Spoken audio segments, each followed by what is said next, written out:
Yesterday gold has created a bullish candle, as it was expected after the price formed this bullish breakout above 2653.45.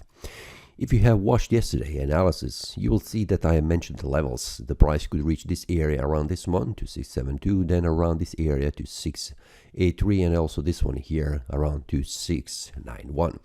And there was the second one, as the last one, this one area here around 2705. The price almost reached that price level.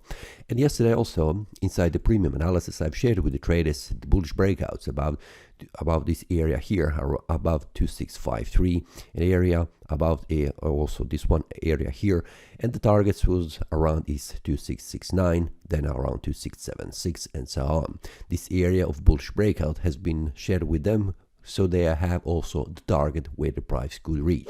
And also at the end of the day, very close to that, I also mentioned that there is a high probability that the price will also reach area around this one, around 2698.92, after the price formed this bullish breakout right here. We can see that above 2690.07. Now what we can expect today.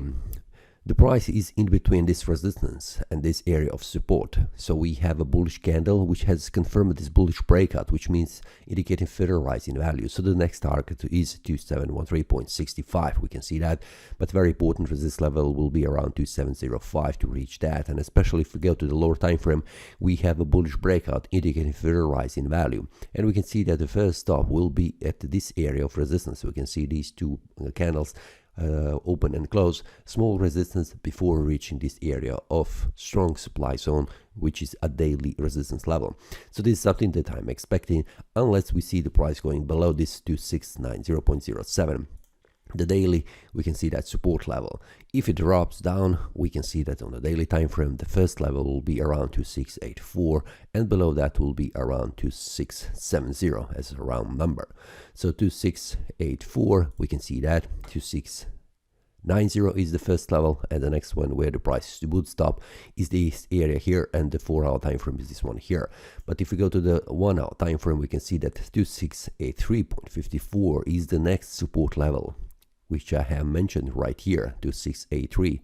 It is on the daily 2684, but we have much more clear information on the 1-hour time frame where the price could stop. So it is very important to see what the price do on the 4-hour time frame at 2690.07. Will it break below, making a bearish breakout, or it will bounce and continue to rise in value, reaching the area of resistance 2713, which I'm expecting that the price could go today because we have a bullish breakout confirmed in the last 2 days. So this is what I am expecting. What will the price do? I will wait for the market and I will follow the market. I will not rush in front of the market. And when the market makes, like this example, a bullish breakout, then I will also open the trade and follow the market. I will share that with the traders inside the premium analysis. When the price makes a breakout, for example like this one, going upwards, or the price makes a bearish breakout going downwards, I will share that with the traders inside the group. So feel free to check the premium analysis below, the link will be, and you can also check the free trial period. That's all for today. See you next time, and happy trading. That is all from today's analysis. I hope you enjoyed. If you have any question, feel free to leave a comment. If you like the analysis, click the like button and subscribe. See you next time and a happy trading.